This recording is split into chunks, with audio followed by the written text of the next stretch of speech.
বাংলাদেশে যারা বড় বড় কন্টেন্ট ক্রিয়েটর আছেন, সেলিব্রিটিরা আছেন, তারা এখন কোথায়?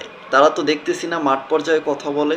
হিরো আলম, যাকে নিয়ে আমরা ঠাট্টা বিদ্রূপ করতাম, সেও আজ আন্দোলনে নেমেছে ছাত্রদের পক্ষে, ছাত্রদের সঙ্গ দিয়েছে। দেখুন হিরো আলম কত কার মূল্যবান কথা বলছে। অনেকে লাশ গুম করেছে, লাশের খেলা অনেক খেলেছে। খালি আপনাদের নিরাপত্তার কারণেই আজকে আপনারা মনে করেন এই এত মায়ের বুক খালি হতেছে। তাই আপনাদের এই লাশের খেলা বন্ধ করতে হবে। আপনাদের ঘরে বসে থাকা যাবে না এবং আপনাদের ছাত্রদের পাশে আছে দাঁড়ান, বাংলাদেশের পাশে আছে দাঁড়ান।